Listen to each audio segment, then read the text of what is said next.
What's up, YouTube? So today I'm going to do a little update walk around video of my SRT4. It's something I've done with my Jeep Wrangler. I just kind of do a little walk around and point out the different things I have on the car, the aftermarket parts and stuff, and I'll tell you where I got them, and I'll also link the exact parts in the description too. So a lot of this will probably be a rinse and repeat of my last walk around video. So I guess I'll get started. Now, another reason I want to do this video is because I've done a lot to the car since that video. I've fixed a lot of minor things that were driving me nuts and just kind of helped the car out, you know, overall. And one of those main things that I fixed, or my buddy hooked me up, as a matter of fact, is this brand new dash pad. As you can see, defrost vent is not broken, no cracks at all.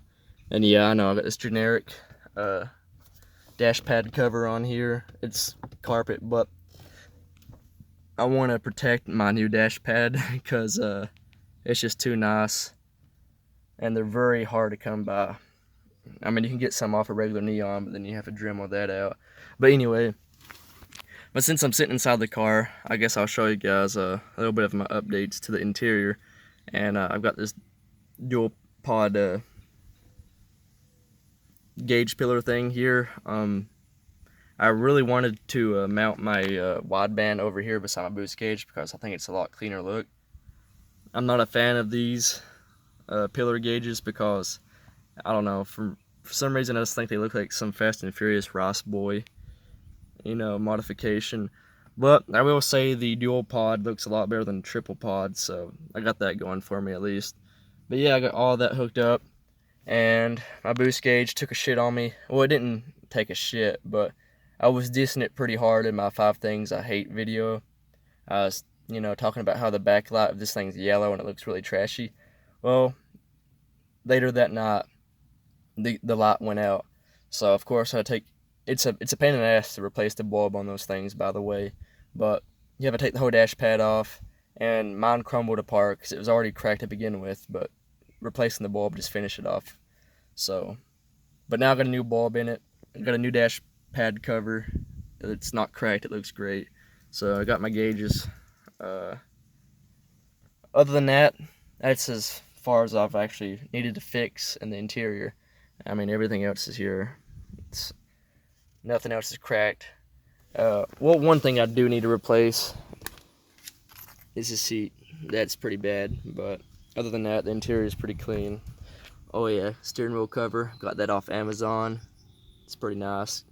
Carbon fiber with red stitching. So anyway, that's the interior. So the exterior here, the rain guards, got those off eBay. Rear window spoiler, eBay. Wheels, eBay. Just gotta find good sellers, you know. Tail lights I got off Amazon. They're Depo tail lights. These badges came from Modern Performance. These are OEM. They're actually the authentic badges. They are pretty expensive, but I had a cheap eBay emblem on the back here, and believe it or not, a piece of plastic. There is a huge difference between a $7 one and a $30 one. This one right here does not chip. The red's a lot brighter. It actually bends with like the contour of the trunk. My other one would not bend. It was just had a gap right here. It wanted to stay straight. It looked horrible. So I still have it, and I'll show you guys where it's at. The paint was chipping off of it, and I only had it a month. So, but yeah, the wheels, again, I mentioned them in the last video. They are XXR 527s. They're 17s, 8 1/4 inches wide, and plus 25 positive offset. You have to have plus 25 at the bare minimum if you're running Raceland coilovers, which is what I'm running, because they will not clear otherwise. I made the mistake of ordering, I think they were plus 40, and they would not clear. So here in the front, these are Sdk Motorsport Eyelids. They were $100 paint matched, but I don't know about them, honestly. At first I liked them, but now the more I look at them, they do not line up either way with the hood or fender gaps. This one's not as bad, but they come with 3M adhesive, and the way they have them patched up on the back, they do not stick that well. This one's wanting to pop out or pop off. This one's a lot worse, but you can kind of see what I'm talking about here. Yeah, they're wanting to pop off, and I have them set on. I mean, there's only one way they can go on. It's not like you can put them on upside down or anything. But yeah, they're wanting to pop off. They don't line up. They still look good, and they hurt light output crazy. Believe it or not, I mean, it just, yeah. I don't know about them. If they didn't look so good from a distance, I'd probably rip them off and try selling them. But anyway, since we're on the subject of SDK, that's where I got this SRT Emblem from. The Modern Performance one, it's a little bit more expensive, but it's actually bigger. This one's pretty small. You can tell a difference between the SDK and the Modern Performance badges, because this one's a little bit smaller. It still looks good. You can still see it from a distance. But yeah, there's also an Amazon badge that you guys need to run away from because it is puny. You can't even see it. Like right now where I'm standing and how I can see the car in the viewfinder right now, you can see the SRT plain as day. The other one, you'd probably have to have a magnifying glass or zoom in or something. But anyway, this is a JDM Sport big front mount intercooler. I think you can get these off eBay. I don't know. This was already on the car when I bought it. But this lip, it's all Amazon stuff. I think this is a carbon fiber universal Samurai, I believe is the brand. Well, I think it is the brand. It came with the sticker, it said Samurai, but the actual listing didn't say anything about the brand itself. It was some generic, I don't know what it was, but the sticker said Samurai, so I'm going with the Samurai carbon lip. But it's rubber, it's flexible, as you can see. I mean, it's doing its job. It's saving my actual bumper from, you know, getting scratched up and cracked and stuff. The support rods are off Amazon too. As far as these brands that I'm listing off of eBay and Amazon, I don't know off the top of my head because they're all generic. They're all the same thing, but I'll link them in the description. But I mean, if you look up front bumper, spoiler, or lip support rods, you're going to have 50 different options pop up. They're all going to be the same thing. Same with the lip. Same with the rain guards. But that's just where I got them. eBay and Amazon. So yeah, you could call this an eBay build car. I don't care. But anyway, speaking of eBay and Amazon, the headlights, I got those off Amazon for like $80. And let me try to zoom in here. And then this is something I recommend everyone does. I really can't tell on the viewfinder because the sun's reflecting here. But if you look inside there, you can see the these silica gel packets. They actually pull moisture out. So if you ever have a leak, they will pull out any moisture it builds up. But you have to pop the O-ring off the headlight bulb gasket thing. It circles around it. Pop it off and slide the packets in.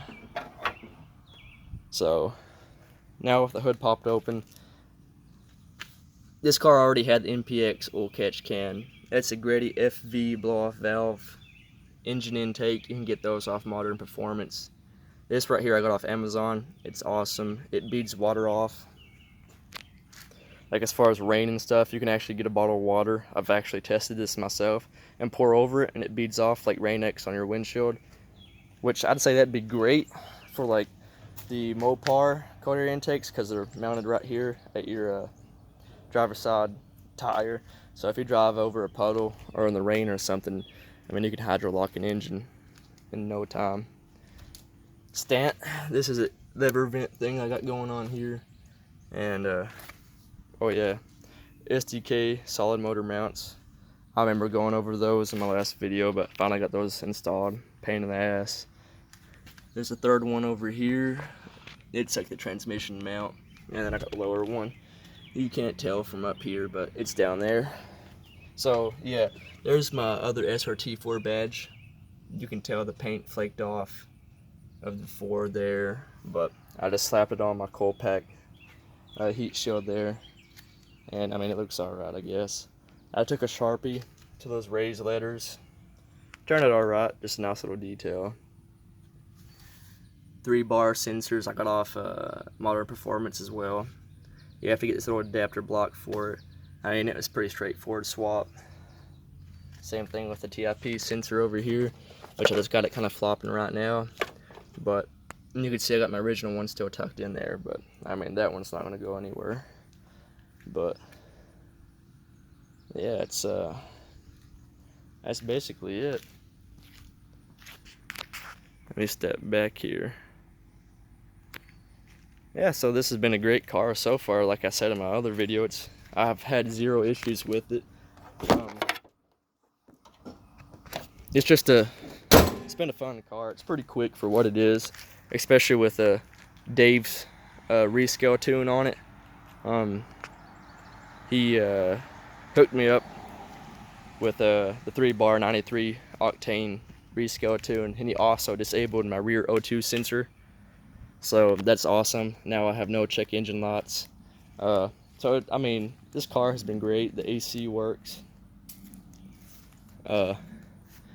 Sunroof works. It doesn't leak. I heard that's a common problem with these cars. I don't know why, but I'll tell you something for you sunroof guys. What you need to get is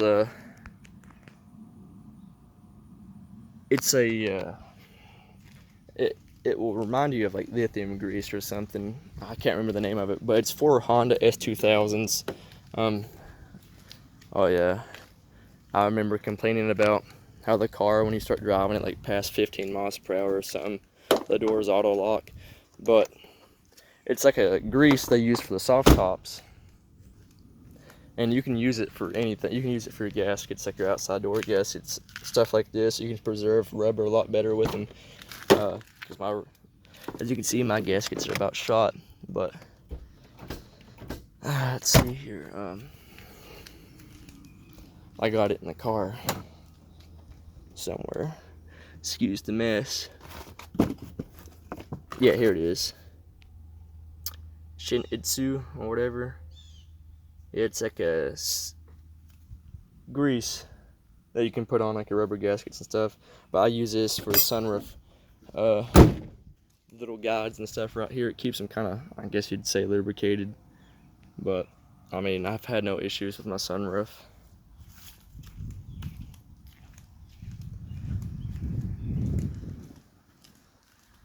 Let's see, I guess I'll do a startup video of it. I actually have something to prop my phone on, so I'm gonna hop in the car right quick and give you a little rev or two.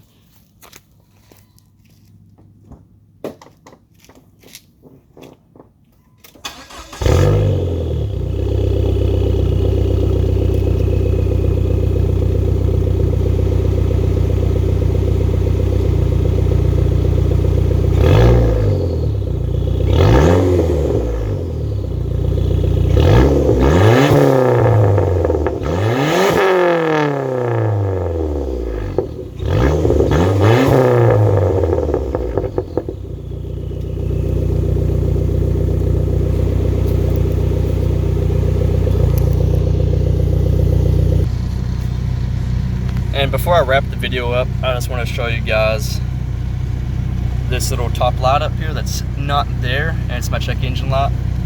Oh my gosh, it's so good not seeing that.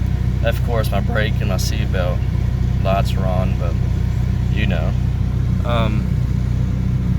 Yeah, I'm running a little bit lean at idle for some reason. I think it's actually a bad exhaust job when they welded my wideband sensor, the O2 sensor up. I think there's actually a pinhole, like exhaust leak, because driving my AFRs are 14.5 to 7, you know, perfect stoic or whatever. But at idle, I'm a little lean. Of course, I just started the car, but you know, I'm probably gonna have to take it back to the shop and have them go back over that bong and re-weld it. But yeah, so that's everything, guys. Thanks for watching.